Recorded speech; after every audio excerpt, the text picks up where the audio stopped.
बिस्मिल्लाहिर्रहमानिर्रहीम अल्हम्दुलिल्लाहि वकफ़ा वस्सलामुन अला इबादिहिल्लज़ीना इस्तफ़ा अम्मा बाद फ़अऊज़ु बिल्लाहि मिनश्शैतानिर्रजीम बिस्मिल्लाहिर्रहमानिर्रहीम या हय्यु या क़य्यूम इय्याका नअबुदु व इय्याका नस्तईन बिरहमतिका अस्तगीस अल्लाहुम्मा सल्लि अला सय्यिदिना मुहम्मदिन व अला आलि सय्यिदिना मुहम्मदिन व बारिक वसल्लिम। मेरे प्यारे दोस्तों, अस्सलामु अलैकुम वरहमतुल्लाहि वबरकातुहू। मैं हूं हकीम इम्तियाज़ दानिश।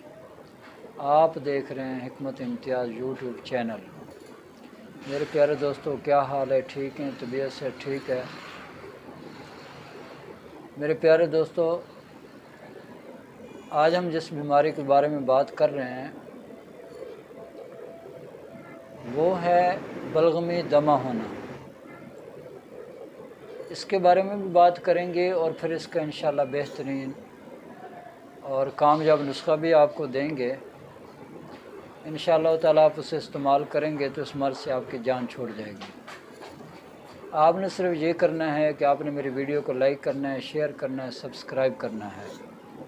अगर आपने मेरे यूट्यूब चैनल को सब्सक्राइब नहीं किया तो अभी इसे सब्सक्राइब कर लें।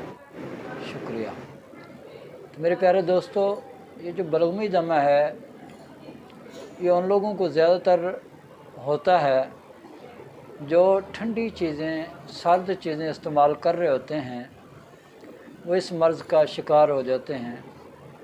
बाज़ वो मरीज़ होते हैं जिन्हें बचपन से ये मर्ज़ लग जाता है और बचपन से लेकर आखिर बुढ़ापे तक उनकी जान नहीं छोड़ता। और कुछ लोगों को यानी कसरत से सच चीज़ें खाने की वजह से ये बलगमी दमा हो जाता है।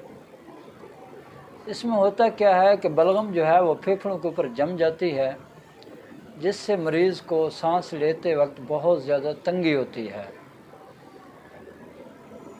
और बाज़ लोगों को एलर्जी भी शुरू हो जाती है इसके साथ। बाज़ लोग बहुत ज़्यादा इसके साथ खांसना शुरू कर देते हैं, खांसी भी आ रही होती है, सांस की भी तंगी होती है और उनके लिए गुफ्तगू करना इंतहाई मुश्किल हो जाता है, क्योंकि सांस जो है बड़ी तकलीफ़ के साथ आ रहा होता है और मरीज़ सर रात बैठ के गुजार देता है, उसे एक पल भी चैन नहीं आता।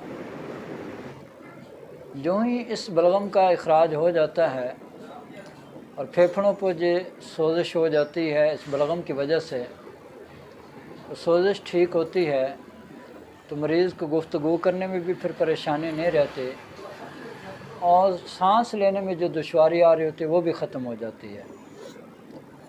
तो ऐसे मरीज़ों को चाहिए कि वो सर्द चीज़ें जो हैं वो बिल्कुल छोड़ दें, सर्द चीज़ों का बिल्कुल इस्तेमाल बंद कर दें। इस तरह की चीज़ें इस्तेमाल करें जो गर्म खुश्क हों, जो गर्मी पहुंचाएं उनको। इससे फिर क्या होता है कि इस मर्ज़ से बहुत ज़्यादा जल्दी निजात मिलने के चांसेस होते हैं। तो इसमें आपने सिर्फ़ और सिर्फ अपनी ख़ुराक को चेंज कर लेना, अपनी ख़ुराक में तब्दीली कर लेनी है। जहाँ आप चावल खा रहे थे, दूध कसरत से इस्तेमाल कर रहे थे, मिठाइयाँ इस्तेमाल कर रहे थे, बेकरी की बनी हुई चीज़ें इस्तेमाल कर रहे थे और इस तरह के और भी जो बलगमी चीज़ें हैं, जो बलगम पैदा करने वाली हैं, वो इस्तेमाल कर रहे थे, उनको आप बिल्कुल छोड़ देंगे। यानी उनको आप बिल्कुल तर्क कर देंगे, उनको आप बिल्कुल इस्तेमाल नहीं करेंगे। उसकी जगह पे आप देसी मुर्ग़ का गोश्त इस्तेमाल करें और इसके साथ ही बकरे का गोश्त इस्तेमाल करें और इस तरह की सब्ज़ियाँ इस्तेमाल करें जो गर्म हों। जब आप वो इस्तेमाल करेंगे इंशाअल्लाह ताला इस मर्ज़ से आपको निजात मिल जाएगी। तो अब चलते हैं इस बीमारी में कौन सा नुस्खा इस्तेमाल करना चाहिए। बाज़ लोग ये सवाल करते हैं कि हकीम साहब ये हमने दवाई कितना अर्सा इस्तेमाल करनी है, कब तक इस्तेमाल करनी है। तो मेरे प्यारे भाइयों, ये बीमारी की नौइयत पर होता है कि आप کتنے عرصے سے بیمار ہیں اور کتنا عرصہ آپ کی بیماری کو ہو گیا ہے، پھر اس کے مطابق یہ دوائی استعمال کرنی پڑتی ہے۔ ہاں، یہ انشاءاللہ تعالیٰ ضرور ہوگا، آپ دوائی استعمال کریں گے تو پہلے دن سے ہی آپ کو افاقہ ہونا شروع ہو جائے گا۔ جب آپ دیکھیں کہ آپ کو مکمل آرام آ گیا ہے تو پھر آپ اس دوائی کو چھوڑ دیں گے۔ تو جو نسخہ جات ہم استعمال کرواتے ہیں وہ آپ کو میں لکھوا رہا ہوں، آپ استعمال کریں، انشاءاللہ تعالیٰ آپ کو ضرور فائدہ ہوگا۔ تو سب سے پہلے آپ نے جو چیز لینی ہے وہ ہے اجوائن دیسی 40 گرام، تیز پات 40 گرام، رائی سرخ 40 گرام، گندک آملہ سار 120 گرام۔ آپ نے انتہائی باریک پاؤڈر بنا لینا ہے۔ اس کی آپ نے صبح شام چھوٹی آدھی چمچ چائے والی کھانے کے آدھا گھنٹہ بعد ہمراہ اجوائن پودینہ کے قہوہ سے استعمال کرنی ہے۔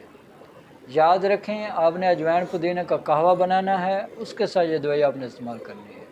کب کرنی ہے؟ صرف صبح شام استعمال کرنی ہے۔ اور اس کے ساتھ اگر آپ جوارش جالس نوس لے لیں، اس کی آدھی چمچ آپ دن کے وقت استعمال کریں تو انشاءاللہ تعالیٰ آپ کو پہلے دن ہی افاقہ ہونا شروع ہو جائے گا۔ تو یہ نسخہ، یہ دوائی آپ استعمال کریں، انشاءاللہ تعالیٰ اللہ آپ کو صحت دیں گے۔ اور میری اللہ سے دعا ہے کہ اللہ تعالیٰ مجھے اور پوری دنیا کے تمام مسلمانوں کو صحت والی، سلامتی والی، عافیت والی، برکتوں والی، کامیابیوں والی، خوشحالی والی، خوشیاں بری، سعادتوں بری زندگی نصیب کرے۔ آمین۔ وآخر دعوانا ان الحمد للہ رب العالمین۔